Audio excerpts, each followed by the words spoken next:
We begin today the Gemara on Daf Hey Amud Aleph, 11 lines down from the top of the Amud, where it says Gufa.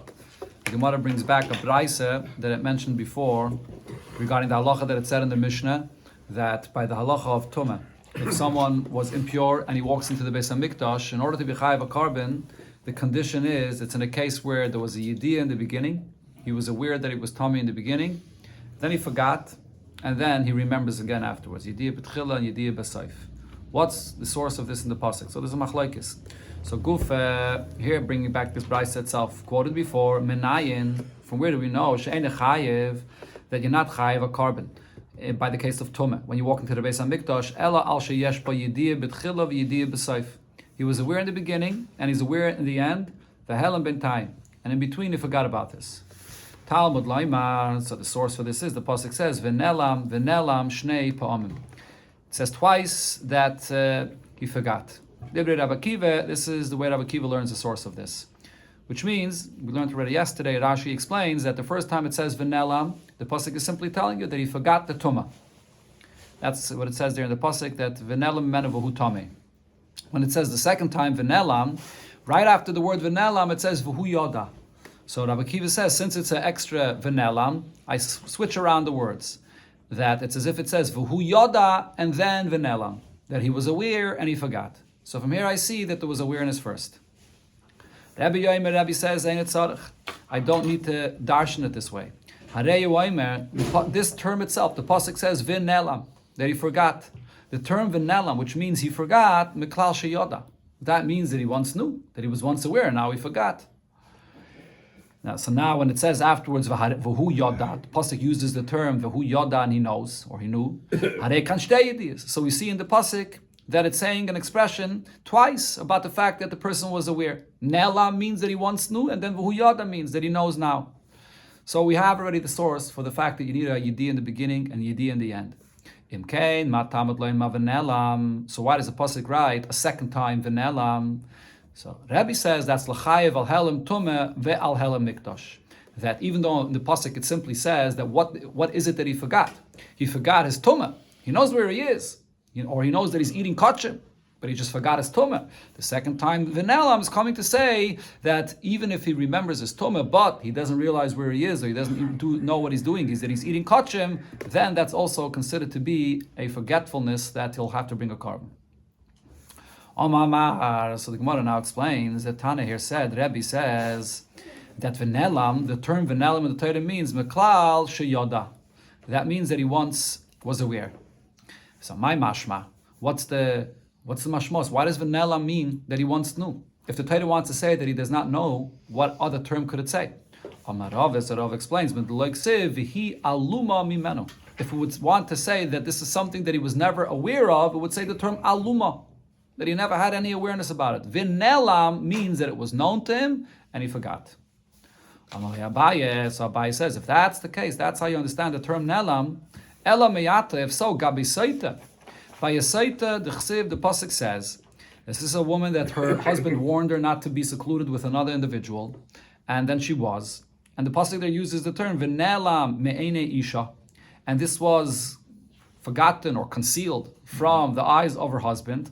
So what does this mean? So the pasuk there says that v'shacha v'shaysa shichva zera and v'nela me'ene isha. This was forgotten, according to the way we're teaching. V'nela means he was once aware and he forgot from the husband. And v'nistara, she was secluded with someone. V'hinitma ve'eid einba. There's no aid about this.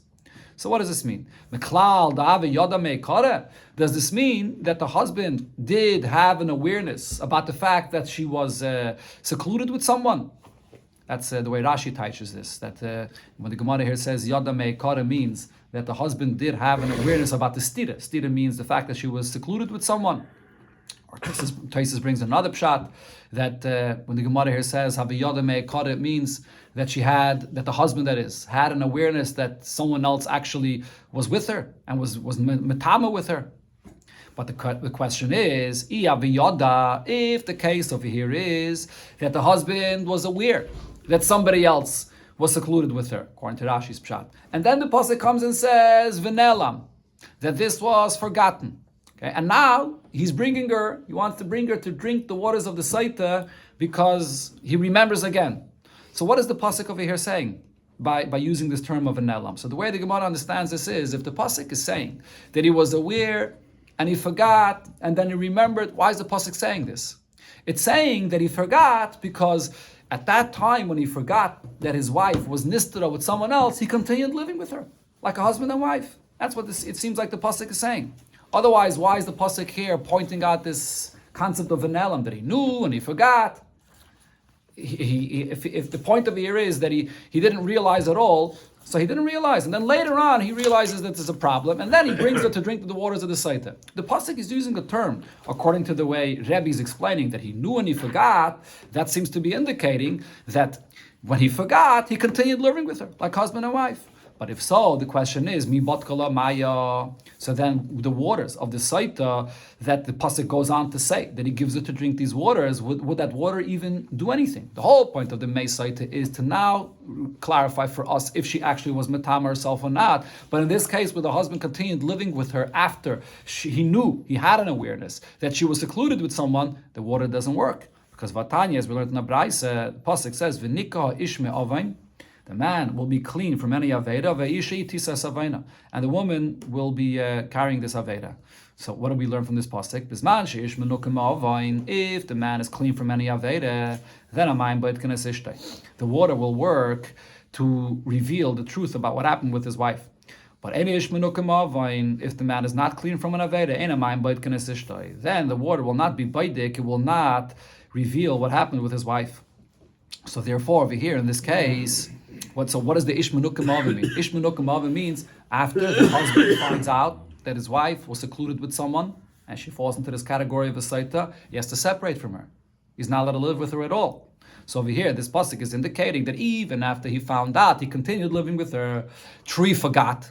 Shasmaisa, when he lived with her, the pasuk says, V'nalam, he forgot, but that's still not called Manukim Avim. As soon as he found out that she was secluded with someone else, he should have completely separated from her, and then he wouldn't have forgotten. She would have been completely separated from him. The fact that he didn't completely separate from her, and that brought him to forget, and therefore he continued living with her, so he's not Manukim Avim. So the water of the Saita wouldn't work at all in this case. V'su, another raya, that the term V'nelam can't mean that he knew and then he forgot. Gabi Taira. The pasuk uses the term by Taira, the Chsiv. The pasuk says, V'nelama me'ene kachai. That Taira is concealed from the eyes of any living being. It's speaking about how great Taira is, that we don't have the ability to understand how great Taira is. Even from the birds in the heaven, the Taira is hidden. So in the cloud, does that mean the Ikke, the Hava Yodabe? That V'nelam, or the term V'nelama, means that there was a knowledge, there is a level of awareness in the Taira and it was forgotten? That's not what it means. V'aksib, the pasuk says, V'la Yoda inish erka. There's no human being that knows the true value of Torah. So we see that the term V'nelam cannot mean that it was an awareness and then forgotten. So therefore Abaye explains that according to Rebbe, this entire concept that there was an awareness and then it was forgotten does not mean in the literal sense. How do we understand this concept until here? That it means in the literal sense that a person knew that he became Tameh and he had a full awareness. And then when he walked into the Beis HaMikdash, he had a lapse of his awareness. He just forgot about it. But the Gemara explains, no, the awareness according to Rebbe does not mean to this extent. Kesava Rebbe's opinion is, Yediyas Beis Rabbi, Shema Yediyah. You know what the awareness in the beginning, that it says that there has to be an awareness in the beginning means? It means the fact that this person, when he was a child in Cheder, every child learns in school about the concept of Tumah, that if you touch certain things, you become Tameh. That's what qualifies to be a Yediyah in the beginning. So this person, when he touched Tumah, he wasn't even necessarily aware that what he just did made him Tameh. He didn't pay attention, and that he didn't really have a Yediyah that he's Tameh. And he walked into the Beis HaMikdash and because he didn't know. But it's still considered to be a case of Yediyah B'tchila. Why?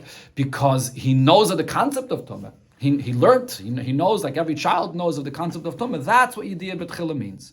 So therefore also by Saita when it says V'nelam, which indicates that there was a Yediyah in the beginning, it doesn't mean that the person really knew that his wife was Nistara, and then he forgot about it, and he continued living with her, and therefore he's to be blamed, and he's not Menukim Me'ova, and he's not clean from an Aved. That's not what it means. What it means is that there was some level of Yediyah, that the person knew that there's something fishy going on with his wife. Some level of Yediyah that the pasuk could use already the term of an elam. That's and similar also by Torah. There's some level of Yediyah that the Torah is saying. Also on this level, but not. It doesn't mean a real level of Yediyah. The pasuk says La Yoda in Enish Erka. So this is what the Gemara is being machadish here. According to Rebbe, is a new concept of what Yediyah B'tchila means. Yediyah B'tchila doesn't mean a real Yediyah. Yediyah B'tchila means Yediyah space Rabbi. That's considered to be the Yediyah B'tchila. So if that's the case, Rav Papa asks Abaye, Ela Diktori. So this that we say that there's a possibility of a case that Ein Ba Yediyah B'tchila, when a person does not have any awareness in the beginning.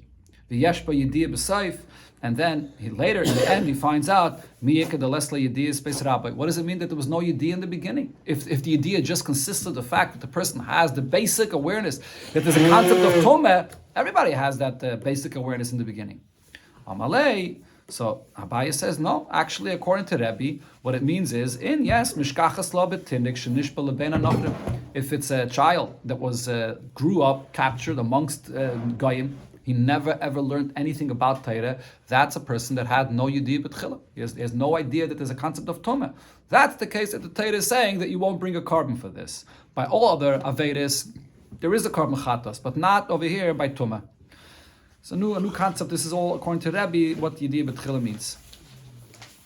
Okay, going back to the Mishnah, it mentions another example where there's Shtaim Shein Arba. Yitzias Shabbos Shtaim Shein Arba. On Shabbos, carrying out from Rosh Hashanah to Rosh Hashanah, there's also two cases that could be divided into four. So now, Tanan Hossam, we learned there, this is the first Mishnah of Masechta Shabbos, Yitzias Shabbos, Shtaim Shein Arba B'fnim. That the Yitzias carrying on Shabbos, so there are two which are divided into four that are on B'fnim. And V'shtaim Shein Arba B'chutz, and there's Shtaim Shein Arba that are outside. So Rashi here explains that when it says the term of B'fnim and B'chutz, what is the difference? B'fnim means when you're bringing in hachnosa, carrying in from Rosh Hashanah, that is to the Rosh Hashanah, and b'chutz means when you're carrying out from Rosh Hashanah to the Rosh Hashanah. Now, how is it Shtaim Shein Arba? Because in the Malacha of Shabbos, Haitzah, there's two parts to the Malacha: the Akira and the Hanacha, lifting it up from its place where it is and then placing it down. So when you do the full Malacha, that's when there's a Chiyuv. Because you did the full malacha. When you don't do the full malacha, when it's only half of the malacha, meaning only the akira, but someone else took it out of your hands and you didn't do the hanacha, or you did only the hanacha and not the akira, so then that's the half of malacha. So when it says shtaim shein arba b'fnim, it refers to two cases of a hachnasa that the full malacha was done, whether the ani picked up something outside and stuck his hand inside, or the balabai stuck his hand out and took something and brought it in, and he did the full malacha, akira and hanacha.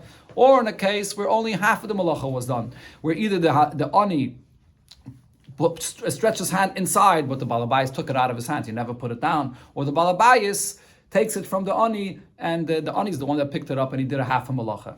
So in such a case, you're actually pater when you only do a half a malacha, as Rashi here brings the pasuk ba'asoi sa, that you only chayiv when you do the full malacha. He says kula.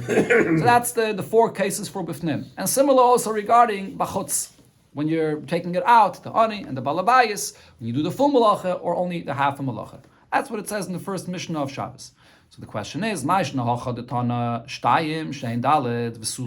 here does it only mention that there's shtaim shein arba regarding carrying a Shabbos? It doesn't say more. And why there in Shabbos, the Tani there it says shtaim shein arba b'fnim, shtaim shein arba b'chutz. That there's both for going in, the inside meaning hachnasa and also haitzah going out. And says the Gemara, the difference is Hasam the Iker Shabbasu. There, since it's Masechta Shabbos, that's the subject.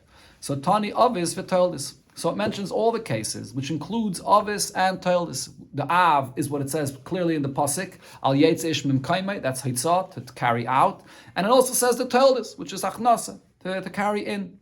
But Hacha, the Lav Iker Shabbasu, here, since it's not the Iker Shabbos, it's just bringing a Derech Agav with the other things that have the same number of Shtaim Shein Arba, so Avis Tani, v'Toildis Leit Tani. It only mentions the Avis, but not the Toildis. So the Gemara explains, what does this mean? Avis ma'ininu, so what's the Avis regarding carrying on Shabbos? Yitziyos. It's carrying out. Frek the Gemara, but Yitziyos Tarte Havya. But carrying out, there are only two cases of carrying out. There's the Balabayas, that stretches his hand out and carries out, and there's the ani. that stretches his hand in and brings it out. So there's only 2 cases of Yitzias. If you'll say that there's more than 2 cases, Mehen L'chiyuv, or Mehen L'ptur, there's 4 cases, because if you include another 2 cases where a person is carrying out and he's not completing the malacha, so you have both for the ani and the balabayas when half of the malacha is done, carrying out. So therefore, that's what our Mishnah is speaking about. The 2 that you chayev, and then 4 is another 2 where only half of the malacha is done and you potter.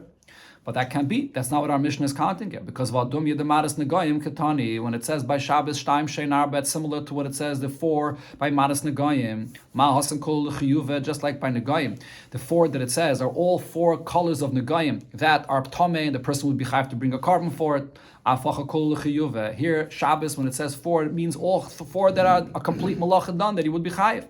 So what are the 4 that our Mishnah is mentioning? Elamed Rav Papa, so therefore Rav Papa says, Hasam, the Ikke Shabbos, there it's the main subject of Shabbos, Tani Chiyuvi Peturi. There it mentions all cases. The cases where the full malacha is done in his chayiv, and the cases where only half of the malacha is done in his potter.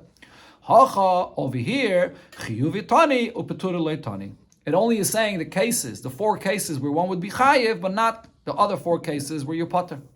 So the Gemara explains, Chiyuvi Maininu, so what are the 4 cases that our Mishnah is mentioning that you're chayiv for it? Yitziyais.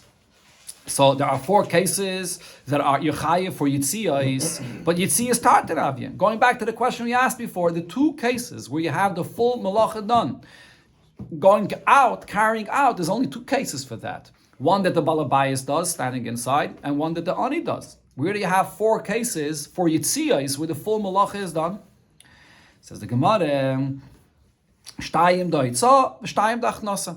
When it says that in our Mishnah it's counting 4 cases where the full malacha is done, it's not only referring to Haitzah, it's also referring to Achnasa. So you have the Balabayas doing the full malacha of Haitzah and Achnasa, and the Ani doing the full malacha of Haitzah and Achnasa. Frag the Gemara, but how could that be the meaning of the word Yitziyas? Yitziyas Katani. Our Mishnah though says that Yitziyas Hashabbos Shtaim Shein Arba, which sounds like it's talking about carrying out, not going in. Ravashi, so Ravashi answers, Tana Hachnasa Nami Haitzah Karila. The Tana of the Mishnah, when it's speaking about carrying in, it refers to it with the term Haitzah. It's included within the same term of Haitzah as well. Where do we see this? Mimai. What's the proof of this? Because the Tan in the Mishnah, when it counts all the Avos Malachas, the 49 Avos Malachas, so what does the Mishnah there say? Hamaitzi Mirishus L'Rishus Chayiv, that the last of the malachas is when one carries mirishus l'rishus is going to be chayiv. Now, what does this mean? It says the term hamaitzi, and it says mirishus l'rishus will be chayiv. Milo yaskinan. Doesn't that Mishnah also mean to include the kama'ayil iyuli, that the person is not only carrying out from rishus yachid to rishus rabin, but he's also carrying in the kakari lo haitzah, and the Mishnah uses the term hamaitzi. So we see that hamaitzi includes even carrying in. But the Gemara says, how do you know this? Maybe when the Mishnah uses the term hamaitzi, it only means carrying out and not carrying in. And that's, the Gemara is asking this because we said before that achnasa is a toilda. And the Mishnah there is only counting the Avos malachas. Right? So when it says hamaitzi, maybe it's referring only to carrying out, which is the Av. Says the Gemara, no, but in Kain Nisni, if the Mishnah here is saying this Av Malacha and it means to include only the Haitzah, it should say Hamaitzi Mirishus Yachid L'Rishus Harabim. It should say not just Mirishus L'Rishus. It should say from Rishus Yachid to the Rishus Harabim, if that's the Av that it wants to mention specifically. My Mirishus L'Rishus. Why does it use the term from one domain to another, not specifying what domain exactly it's talking about? Because it's saying that it's including even going in from the Rishus Harabim, from outside, from the street, into the private domain. The Kakari lo Haitzah, and the Tana uses the term Haitzah. So we see that the term Hamaitzi or Yitziyais could include even when you're carrying in. Right, so this is a unique thing regarding Hachnasa. Mepharshim explained this in Masechta Shabbos that Hachnasa is a Telda. But it's different than other Teldas. Usually, a Telda is different in nature in the act that's done from the Av. Hachnasa is a Telda because it's not exactly what was mentioned in the Torah, Al Yaitze Ish Mem Kaimai, but it's a kind of Hachnasa, it's a kind of a Telda that's basically the exact same thing as the Av. And that's why the Mishnah, when it counts Avos Malachas and it's talking about Haitzah, it uses a term that includes Achnasa as well. Now, the time am I. So here the Gemara explains this concept. What's the reason why, when it says Haitzah, it includes Hachnasa? Hachnasa seems to be an opposite thing, because Tane Kol Akiras Chayfetz Mimekaimai Haitzah Karila. The concept of the malacha is the lifting up, the uprooting the Chayfetz from its place and bringing it to a new location. That's the concept of the word Haitzah. So it doesn't necessarily mean going out from the private domain, from Rishus Yachid to Rishus Rabin, but it's just the uprooting it from its location to another, and the change of its matziv, of its location. That is the term of Haitzah, and therefore it includes both directions, whether Haitzah or Achnasa. So therefore, that's a pshat in our Mishnah when it says when it says Yitzias Hashabbos Shtayim Shein Arba. What are the four cases? The four cases that you would be chayiv: two Haitzahs of the Ani and the Balabayas, two Achnasas of the Ani and the Balabayas, which are four cases, and Achnasa is part of Haitzah. Another pshat the Gemara says, Amar Avine. Before the Gemara gets to another pshat, there's another pshat coming here, but the Gemara brings first another raya to this, that Haitzah includes Hachnasa. So Amar Avine says, Masnisin Nami Deke. The Mishnah that we're discussing, the Mishnah in the beginning of Masechta Shabbos, is also proof that the term Yitziyos includes Achnasa. Because the Mishnah in Shabbos says, Yitziyos Shabbos Shtayim Shein Arba Bifnim and Shtayim Shein Arba B'chutz. So there, when it says that there's two that are for Bifnim and then two that are for B'chutz, it certainly is including Achnasa there. And according to Rashi's pshat here, Bifnim means Achnasa. V'komefarish Achnasa. And the Mishnah goes on there to spell out all the cases, and it includes also the case of carrying in. And the Mishnah starts off with the term Yitziyos. So it's clear. So Shema Mina. So you clearly see that the term Yitziyos includes Achnasa as well. So that's the pshat in our Mishnah here. When it says Yitziyos Hashabbos Shtayim Shein Arba, it is including Achnasa. Rava says another pshat. When it says the term Yitziyos, and our question was, what does Yitziyos refer to? And the Gemara just said that includes Achnasa as well. Rava says, no, not necessarily. The term Yitziyos does not include Achnasa. The word Yitziyos has a different pshat. Rishuyos katani. The word Yitziyos does not mean the act of carrying out. The word Yitziyos is indicating that there's one domain and there's another. And there's a change, that you're going from one to another. That's what the term Yitziyos really means. So Yitziyos means the domains, the Rishuyos. Rishuyos Shabbos Shtayim. That on Shabbos there are two Rishuyos. Minatayra, there are only two kinds of Rishuyos on Shabbos, Rishus Yachid and Rishus Rabim. And then from these two Rishuyos, Shehein Arba, there are four scenarios that you would be chayiv. There's the Haitzah, there's the Hachnasa. In our Mishnah, it's talking about the Haitzah and the Hachnasa, that you're all chayiv for it when the full malacha was done. And then in the Gemara and Shabbos, it's also saying the Rishuyos, there are two Rishuyos. And then Shein Arba B'fnim and Shein Arba B'chutz, which is referring to both the Chiyuv and the Petur, which is done B'fnim and B'chutz. But the term Rishuyos, it's according to this pshat, you don't have to emphasize that Yitziyos includes Achnasa as well. Maybe not. The Yitziyos means the Rishuyos, the two domains of Shabbos. Okay, going to the next case that the Mishnah mentioned, where there's Shtayim Shein Arba, the Negoyim. Maris Negoyim, Shnayim Shehein Arba. So there are the two main colors that the Torah says. And then there are the secondary colors, and therefore there are four in total. So now, Tanan Hasam, we learned in the Mishnah in Masechta Negoyim, the first Mishnah of Negoyim, that Maris Negoyim Shnayim Shehein Arba, the colors of the Negoyim are two that are four. So what are these colors? Beheres, in the Torah it says Beheres, and then it says also Se'es. Those are the two colors that it says clear in the Torah. And then it says in the Torah Sapachas. Sapachas means a secondary color. So now, what are the two main colors of Beheres and Seis? Beheres is Azok Kashelek. It's very bright, white, like snow. Shniala. Then the Seis, which is secondary to this, is Keset HaHechal. Is white, like the line of... let me clarify that. Shniala means this is the one that's secondary. This is not the Seis. This is the one that's secondary to the Beheres. In other words, it's the Toilda. It's... When the Torah says that there's a tilde of these colors, what's the second level of white that's a tilde of the beheres, which is the bright white of snow? So Shniyala is Kesida Heichal. It's like the whiteness of the lime that's used to plaster the Heichal, the Beis HaMikdash or the lime. Now, Se'ez, when the Torah says the term Se'ez, so this is another Av, this is a color white that's very bright, Ketzema lovan, like the brightness of the whiteness of the sheep's, the wool of the sheep. We're talking about the fresh, the day it's born, which is purely white. Yeah. Now shnia law, what is secondary? What is the tilde of this whiteness? It's not like a shell. No, it's not as white as snow, apparently. Now, Shnia law, what is secondary? What is the tilde of this se'es? Kekrum beya, like the membrane of the egg. So we're not talking about the outer shell of the egg, but between the shell and the egg itself, there's another thin shell or which is called the membrane of the egg. That's the level of whiteness. Okay, so as you see over here, the way the Mishnah categorizes it is, you have the beheres, which is snow white, and then you have the tilde of it. The tilde of that is the one that is like the lime. And then you have the other one, which is white, like the tzemer, like the sheep's wool. And then the tilde of that is like the membrane of the egg. What's the significance of categorizing it this way? As we'll see here in the continuation of the Gemara.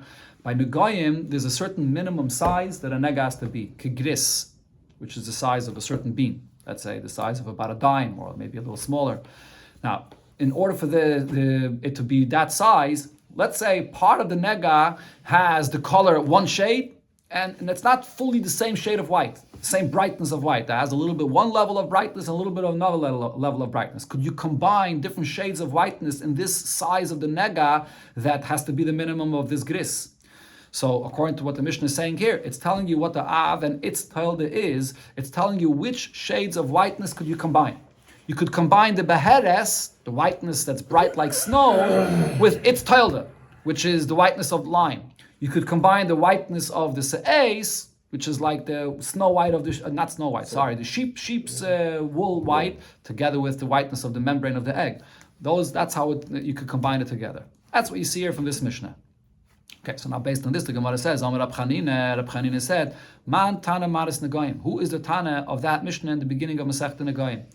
The Loik Rab Akiva, it's not like Rab Akiva's opinion, because the Rab Akiva, Kivan da Amar Zula Maila Mizu Vizula Maila Mizu. According to Rab Akiva, the way he counts the colors of the Negoyim, he lists them differently. Not the Av and a Tilde, Av and a Tilde. Rab Akiva lists them in the order of brightness, of white.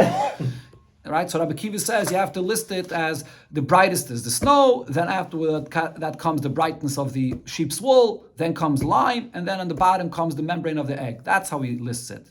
In Cain, if that would be the case, Tiharta Sid Heichel Militzarif, it would come out that Sid Heichel, this whiteness, like the lime of the Heichel, it can't combine with any of the other Negoyim. Because Bahadi Man Litzrefei. According to Rabbi Kiva, if he would hold like it says in the Mishnah that we also categorize them with the Av and the Toilde, so you could only combine with its Av, so now how could you combine this one with the whiteness of any of the others?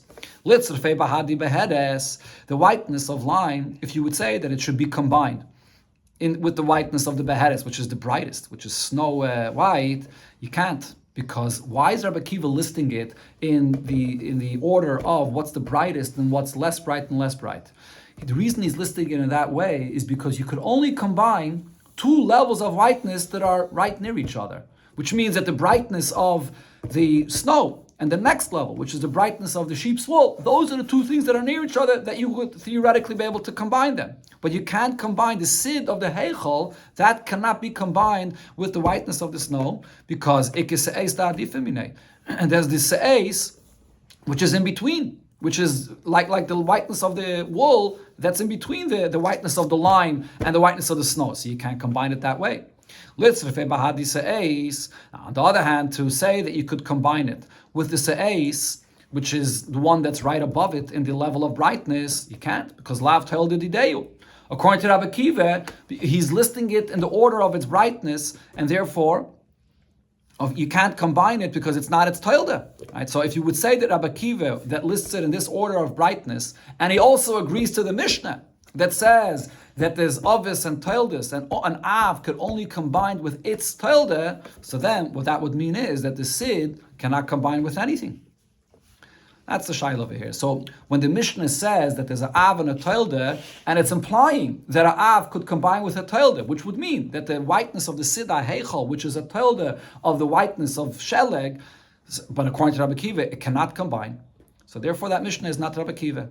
Now the Gemara says, but if based on what you're asking, I could continue and say the same point also regarding the lowest level of brightness of white. If so, you could say another reason why that Mishnah is not Rabbi Akiva. Krum beitza nami, the lowest level of whiteness, which is just like the membrane of the egg. So bahadi man litzrfei. It can't be combined with any of the other colors of the negoyim according to Rabbi Akiva. Litzrfei bahadi se'es. Should you combine it with the se'es, which is the one that it's a tilde from the se'es? You can't, because ik is sid, the adif minei. There's the sid, the whiteness of lime is in between. In the levels of brightness, it's not the one, se'es is not the one that's right above it. There's something else that's in between. You could only combine in the order of brightness. You can't skip, you can't go up a level. On the other hand, litzrfei bahadi sid lav bar miniyu. To say that it should combine with the sid, which is the level of brightness that's right above it, it's not its min. Because according to the Mishnah, if you would agree to the Mishnah, it only combines with the one that it's a tilde from. And the krum beitza is the tilde from the se'es. It's not a tilde from the sid. The sid is not even a av b'chlal. The sid is a tilde from the beheres. Therefore, the Mishnah that categorizes it as ovis and tildes, so you could only combine with ovis and tildes, does not follow Rabbi Akiva's opinion that categorizes it in its order of brightness, and you could only combine in the order of brightness. But now the Gemara points out and says that the second point is not actually true, even according to Rabbi Akiva, regarding the beitza, regarding the krum of the beitza. Why? So the Gemara explains, Hi, Mai. What is your question when you pointed out that the Mishnah is not like Rabbi Akiva, not only because of the Sid HaEchel, but also because of the color of the Krum Beitza? That's not true. Why? Because Bishloime Beloy Sid HaEchel, if not for the first question that we pointed out, that we see that Rabbi Akiva disagrees regarding the Sid HaEchel to be mitzarefit to its Av, Krum Beitza Loy Kashe. The question that you asked regarding the lowest level of brightness, the krum beitza, that's not a question. Why? Because the afal gab, the krum beya, mitatoi, even though this level of whiteness is the lowest level, mitatoi the se'es, right? It's the lowest level from the se'es, meaning that it's there's something in between it and the se'es. And the level of brightness, it's not the one that's right below the se'es, right? Again, the se'es is like sheep's wool, and in between that there's lime, and then comes the krum beya, which is a level lower. So even though there's something in between, and Rabbi Akiva lists them in the order of the brightness, so you can't seemingly combine it, but nevertheless, regarding se'es, that's not a problem, because Rachmana Omar, the lashon of the pasuk is vila se'es, vila sapachas. There's the se'es, and then there's the sapachas, which means what you add on, what's secondary. And from here you learn sapachas tfeilot l'se'es. Afalgav the manchasim minei tuva. The Torah here is saying that any other color that's below the se'es could become a secondary to se'es and could combine with the se'es. And therefore, regarding the krum beya, even if it's 2 shades of white lower than the se'es, it still would combine. So it's not a stira, the fact that Rabbi Akiva lists them in the order of brightness, and the Mishnah lists them in the order of Avis and Toilus, it wouldn't be a contradiction in that detail. But Elasid Heichel Kasha. But the first question that we asked regarding the whiteness of the Sid Heichel, that it's 2 levels lower of its Av, which is white like snow. And in the Mishnah, it's saying that they combine, but Rabbi Akiva is listing it in the order of brightness, and it does not combine. Kasha. That is actually a question that the Mishnah cannot go according to Rabbi Akiva. So the Gemara concludes, Ela Machvarte, so you're right, the best pshat over here is that Masnisin, the Loika Rabbi Akiva. That this Mishnah, even though usually Stam Mishnayis, it's all Rav Meir, and it's all a Kol Alibid Rabbi Akiva, but this Mishnah is a Stam Mishnah that's not according to Rabbi Akiva's opinion.